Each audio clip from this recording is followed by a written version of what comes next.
Halo semuanya, terima kasih telah mengklik video ini dan selamat menonton. Gimana kabar kalian hari ini? Semoga kabarnya masih baik-baik saja. Diberikan kesehatan, dilancarkan rezekinya, dan dimudahkan segala urusan-urusannya. Oke, dalam video kali ini, Mimin akan melanjutkan alur cerita dari manhwa yang berjudul Seorang Player yang Regresi, atau judul aslinya Relief Player. Ini merupakan video part ke-17 dari video par-par sebelumnya. Jadi, bagi kalian yang belum menonton video par-par sebelumnya, silakan ditonton terlebih dahulu. Kalian bisa mengeceknya pada bagian kanan atas pada video ini. Oke, sebelum masuk ke dalam alur ceritanya, seperti biasa, jangan lupa untuk menyiapkan cemilan ataupun minuman di dekat kalian. Dan kalau semuanya sudah dipastikan sudah santuy, yuk langsung saja kita lanjutkan pembahasan alur ceritanya. Dan seperti biasa, intro.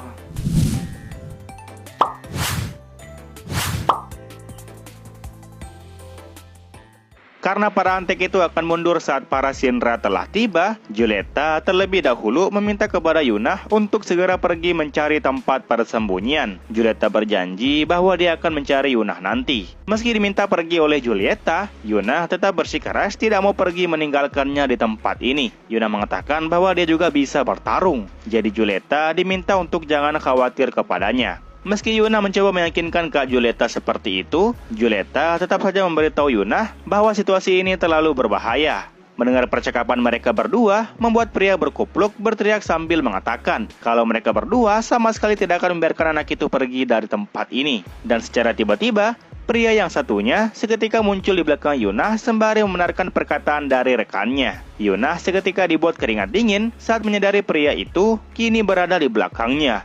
Karena tidak ingin Yuna disentuh oleh pria brengsek itu, Julieta kembali mengambil manekin torsonya dan hendak menyerang pria berkemeja hitam tersebut. Namun saat manekin torsonya hampir mengenai pria itu, tiba-tiba rekan yang satunya, yaitu si pria berkupluk, mulai mengeluarkan pistolnya dan menembaki manekin torso milik Julieta, yang membuat manekin yang ia pegang seketika hancur dan terlepas dari genggamannya. Pria berkemeja hitam itu tak menyangka kalau telinganya hampir pecah akibat suara dari pistol rekannya itu. Julieta kemudian diperingati oleh pria berkupluk untuk jangan melakukan tindakan yang macam-macam. Dan Julieta juga diminta untuk segera bermain dengan dirinya. Dan apabila Julieta berani untuk cuek kepadanya, maka Julieta akan menanggung sendiri akibatnya. Pria berkemeja hitam kemudian mulai berjalan mendekat, sekaligus memberikan saran kepada mereka berdua bahwa sebaiknya mereka berdua bermain 1 lawan 1.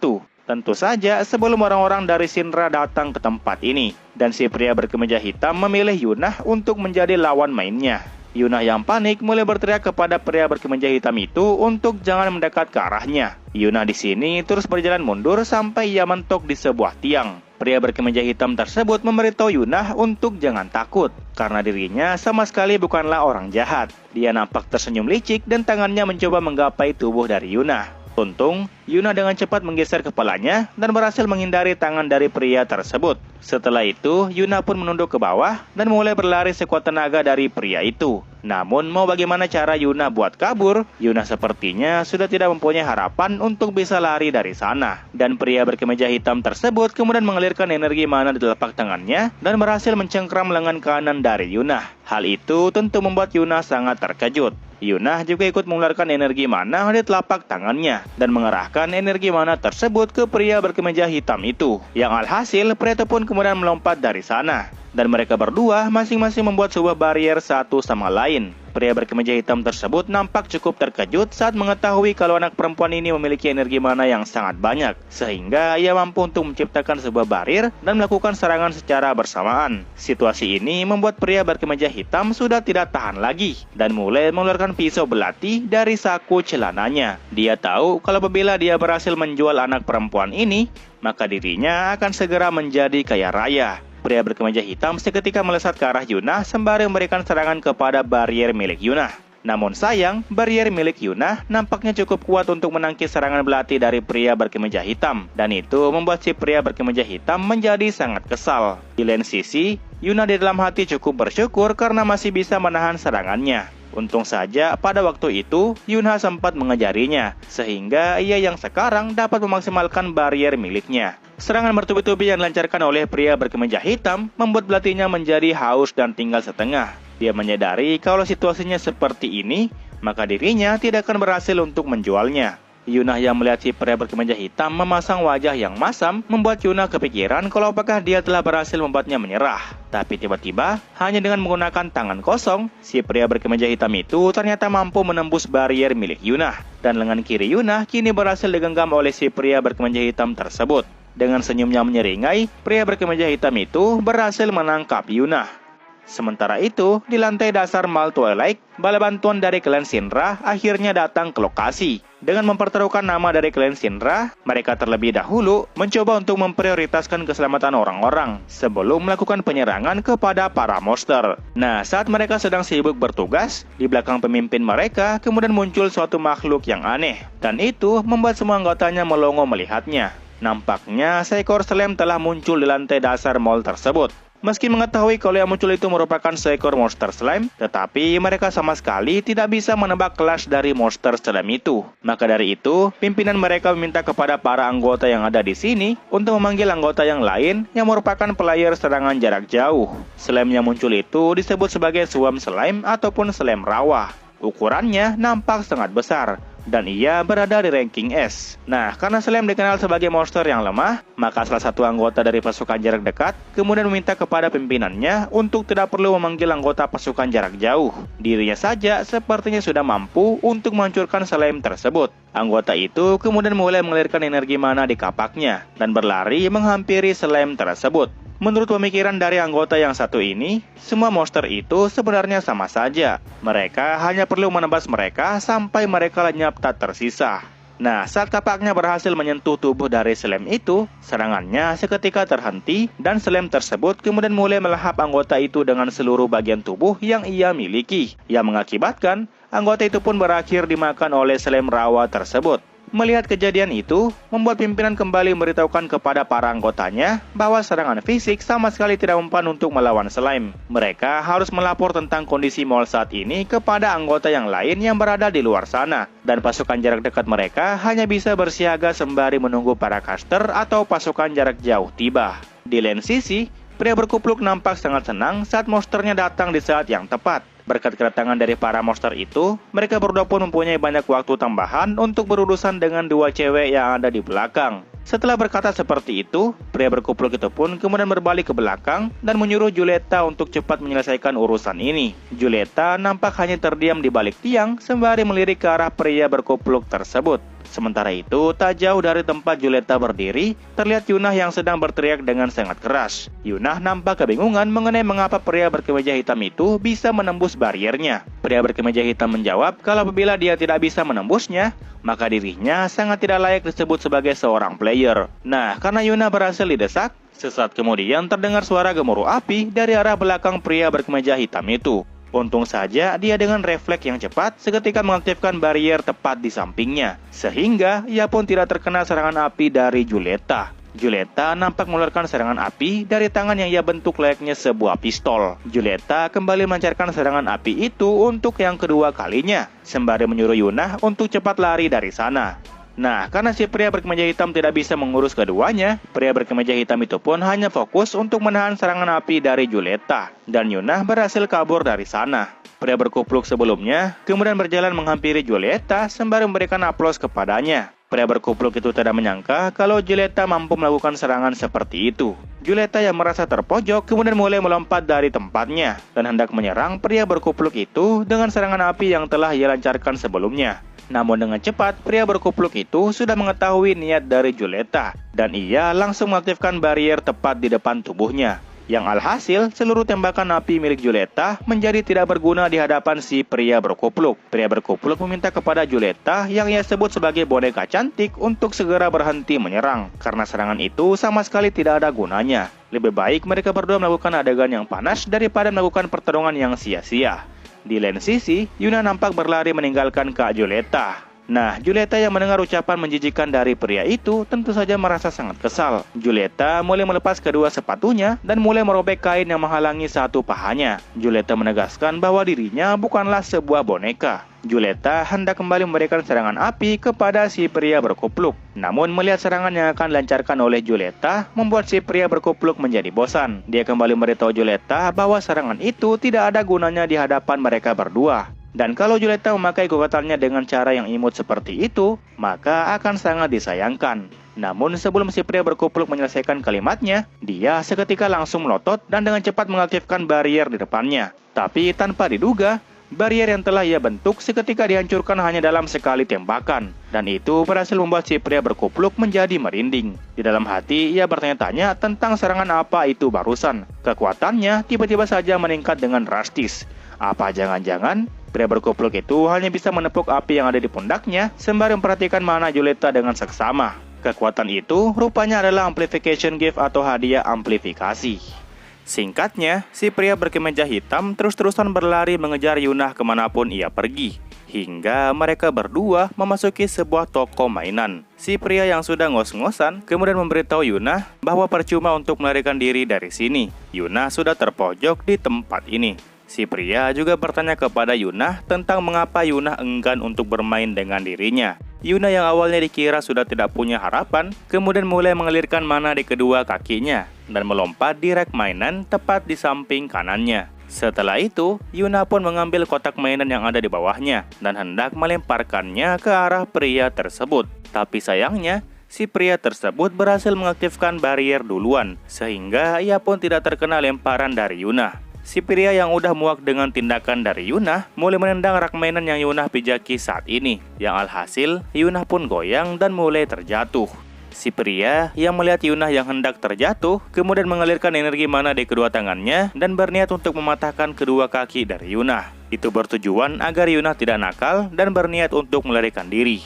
Tetapi, sesaat kemudian, bayangan Yunah yang awalnya sangat kecil kemudian menjadi cukup besar. Yunah dari atas mengaktifkan barrier juga, yang mengakibatkan barrier mereka berdua saling berbenturan. Si pria berkemeja hitam ternyata sudah salah meremehkan Yunah, dan si pria berkemeja hitam nampak kesulitan menahan barrier milik Yunah. Sementara itu Yunah, dia menghitung di dalam hati, dari angka 1, 2, dan seterusnya. Semakin naik angkanya, maka semakin besar pula kekuatan yang Yunah keluarkan. Sampai-sampai lantai yang dia pijak dan rak mainan yang ada di dekat mereka berdua seketika menjadi berantakan. Setelah melancarkan serangan dahsyat barusan, Yunah kemudian menggunakan barrier si pria berkemeja hitam itu untuk melompat ke rak mainan yang lain. Namun belum sempat Yunah berpijak ke rak mainan itu, pria berkemeja hitam kemudian kembali melancarkan serangan kepada Yunah. Untung saja Yunah yang menyadari serangan di tangan kanan pria itu kemudian berhasil menghindarinya. Nah, di sini Yunah pun kembali teringat dengan serangan api dari Julieta sebelumnya, dan Yunah hendak meniru serangan yang dilancarkan oleh Julieta itu. Yunah mulai membentuk tangannya menjadi sebuah pistol, sekaligus mengumpulkan energi mana di ujung jarinya. Dan setelah dirasa semuanya sudah sempurna, Yunah pun mengeluarkan sebuah serangan baru yang ia sebut sebagai mana bom. Bola serangan itu kemudian melesat dengan cepat ke arah pria berkemeja hitam tersebut. Serangan bomnya ini bahkan tidak diketahui oleh pria itu. Yang alhasil, ia pun terkena serangan bola mana dari Yunah. Setelah ia terkena serangannya, bola mana itu pun kemudian mengeluarkan ledakan yang besar. Melihat asap yang keluar dari toko mainan, membuat si pria berkupluk yang ada di luar seketika menjadi panik. Nah, dari dalam toko mainan itu, kemudian keluar Yunah yang sedang berlari sambil memanggil Kak Julieta. Dan di tangan kanannya, Yunah nampak memegang sebuah tongkat baseball. Si pria berkupluk tidak menyangka kalau rekannya si pria berkemeja hitam itu berhasil dikalahkan oleh seorang anak kecil. Dia mau melawan tapi kehabisan energi mana. Dan dia menyesal karena telah membuang banyak waktu. Dia tidak yakin bisa menang dari mereka berdua apabila kondisinya seperti ini. Tetapi kalau ia menyerah begitu saja, maka semuanya bakalan menjadi sia-sia. Mau tidak mau, si pria berkupluk ini memutuskan untuk menyerahkan semuanya kepada takdir. Julieta yang melihat Yunah kembali dan berlari ke arahnya, kemudian berteriak menyuruh Yunah untuk pergi jauh dan jangan kembali, karena Julieta akan menggunakan segenap kekuatannya untuk melawan si pria berkupluk. Namun sebelum Julieta melakukan tindakan, terlebih dahulu dia terkena serangan dari si pria berkupluk. Dari bawahnya kemudian muncul sebuah lingkaran sihir, dan dari lingkaran sihir tersebut kemudian keluar beberapa rantai yang mengikat kedua kaki dari Julieta. Setelah Julieta terkena serangan dari si pria berkupluk, dia pun kemudian berjalan ke belakang Julieta. Nampaknya dia hendak bermain dengan kotor alias curang. Dan setelah itu, dia pun mulai menyekap Julieta dari arah belakang. Julieta yang mencoba melepaskan tangannya tetapi tidak bisa. Si pria berkupluk kemudian mengeluarkan belatinya sembari berkata kepada Julieta kalau dia pasti tidak menduga kejadian seperti ini. Melihat Julieta yang disekap seperti itu tentu membuat Yunah menjadi panik. Pria berkupluk yang melihat Yuna yang hendak mendekat, kemudian memberitahunya untuk jangan bergerak dari sana. Karena jika Yuna berani bergerak selangkah lagi, maka wanita cantik yang saat ini ia sekap bisa saja menjadi terluka. Dan di sini pria berkupluk kembali menodongkan pisaunya ke arah Julieta. Melihat Julieta diancam seperti itu, membuat Yuna tak tahan untuk berteriak. Tapi sesaat kemudian, pria berkemeja hitam datang kembali dan langsung mendorong kepala Yuna ke lantai. Yuna yang melihat dia kembali tentu membuat Yuna bertanya-tanya, bagaimana mungkin dia masih bisa selamat dari serangan ledakan itu. Pria berkemeja hitam tersebut menegaskan kepada Yuna bahwa dia tidak mungkin mati karena perbuatan anak kecil. Anak kecil mana mungkin bisa mengalahkan seorang player. Yuna yang sudah ditaklukkan di lantai, nampaknya sudah tidak dapat melakukan apapun, termasuk untuk menyelamatkan Kak Julieta. Yuna sebenarnya tidak ingin semuanya berakhir seperti ini. Di penglihatan Yuna, terlihat Julieta yang sedang berteriak kepadanya. Nah, apakah semuanya sudah berakhir? Tentu saja belum. Yuna seketika mengaktifkan bariernya dan energi mananya seketika menjadi overload alias tidak terkendali. Situasi itu membuat si pria berkemeja hitam menjadi sangat terkejut. Dia tidak menyangka kalau anak kecil seperti dia rupanya mempunyai energi mana yang sangat banyak. Dan kalau situasinya terus seperti ini, maka dapat dipastikan Yuna akan meledakkan seluruh tempat ini. Dan itu sangatlah berbahaya. Di lain sisi, Yuna yang telah kembali berdiri, kemudian kembali meneriakkan nama Kak Julieta. Dan begitupun sebaliknya, Julieta berteriak memanggil nama dari Yuna dan berusaha ingin melepaskan dekapan dari pria berkupluk itu. Dan pria berkupluk itu kembali menyuruh Julieta untuk jangan bergerak. Nah, karena masih bergerak juga, maka mau tak mau, si pria berkupluk itu kemudian memukulkan pegangan belatinya ke perut Julieta, yang seketika itu juga langsung membuat Julieta pingsan. Di lain sisi, Yuna masih berdiri di tempatnya sembari meneriakkan nama Kak Julieta. Karena tidak ingin berurusan dengan Yuna, si pria berkupluk itu pun menyerahkan Yuna kepada rekannya. Si pria berkupluk juga bertanya kepada Yuna kalau apakah dia sudah bosan hidup. Dan di sini, si pria berkupluk itu pun ingin pergi sembari menggotong tubuh dari Julieta. Yuna sekali lagi berteriak bahwa dia akan segera menyelamatkan Kak Julieta. Di samping Yuna berkata seperti itu, si pria berkemeja hitam nampak mengerahkan tangan kirinya kepada Yuna. Nah, karena bariernya sudah ditembus, maka si pria berkemeja hitam itu pun kemudian memukul kepala Yuna dengan keras menggunakan tangan kanannya. Pukulan itu membuat Yuna melepaskan energinya, dan kesadarannya pun perlahan mulai menghilang. Padahal tinggal sedikit lagi, Yuna bisa menyingkirkan mereka berdua. Andai saja jika Yuna menjadi sedikit lebih kuat, maka situasi ini pasti akan mudah untuk diselesaikan. Nah, menjelang Yuna pingsan, terlihat si pria berkupluk itu meminta kepada rekannya untuk meninggalkan Yuna di tempat ini. Dan karena dimintai seperti itu, membuat si pria berkemeja hitam menyayangkan karya Tuhan yang satu itu. Dia lumayan cantik sekaligus kapasitas mananya juga nampak sangat besar dan bagus. Dan setelah itu, Yuna pun kemudian sepenuhnya pingsan. Di alam bawah sadarnya, Yuna mengingat kejadian yang pernah dia alami pada waktu sebelumnya. Oke, jadi waktu sebelumnya, sama seperti di alam bawah sadarnya, Yuna pernah ditawari oleh suara asing yang menawarkan sebuah kekuatan padanya. Awalnya Yuna kebingungan dengan suara siapa itu. Tetapi karena Yuna memang membutuhkan kekuatan saat ini, ia pun meminta kepada suara itu agar diberikan kekuatan yang hebat. Mendengar cerita dari Yuna itu, membuat Yuna berteriak untuk jangan mendengarkan kata-kata dari orang itu. Alasannya itu sangatlah berbahaya. Untung saja waktu itu tidak kejadian apapun. Tetapi kalau hal seperti itu kembali kejadian di lain waktu, maka siapa yang akan tahu? Yunha di sini berjanji akan membantu Yuna untuk mewujudkan keinginannya itu, yaitu menjadi kuat. Jadi Yuna dimintai oleh Yunha untuk menjalani kehidupannya dengan normal seperti biasa. Dan di sini Yuna juga diminta untuk jangan pernah mendengarkan suara-suara asing itu lagi. Setelah Yunha berkata seperti itu, Yunha pun menaikkan jari kelingkingnya dan meminta kepada Yuna untuk mengikat janji dengan dirinya. Yuna yang awalnya ragu kemudian menerima tawaran dari Yunha. Yuna telah sepenuhnya berjanji untuk tidak mendengarkan suara-suara asing yang ada di kepalanya. Kita kembali ke situasi saat ini. Saat ini, Yuna yang mulai tersadar kemudian mengalami batuk darah. Di dalam hatinya, dia sangat memohon maaf kepada Yunha karena kali ini dia terpaksa mendengarkan suara-suara asing tersebut. Itu bertujuan karena ada sesuatu yang ingin Yuna lindungi dengan kedua tangannya sendiri. Yuna ingin keluarga beserta teman-temannya merasakan hidup yang damai dan bahagia. Yuna yang gemetaran kemudian mulai menatap ke arah pria berkemeja hitam. Dia saat ini sangatlah membutuhkan kekuatan agar bisa menyelamatkan kakak Julieta. Melihat Yunah yang kembali bangkit, membuat si pria berkemeja hitam kembali melayangkan pukulannya ke arah Yunah. Tetapi sebelum serangannya sampai kepada Yunah yang dari tadi berbicara sendiri, kemudian mulai meminta kepada suara itu dengan hati yang tulus bahwa dia sangatlah menginginkan kekuatan. Oke lah, mungkin sekian alur cerita manhwa kali ini. Jangan lupa tinggalkan jejak di video ini berupa komentar dan juga like-nya. Oke, terakhir nama gua Rusdi. Sampai jumpa di video berikutnya. Assalamualaikum.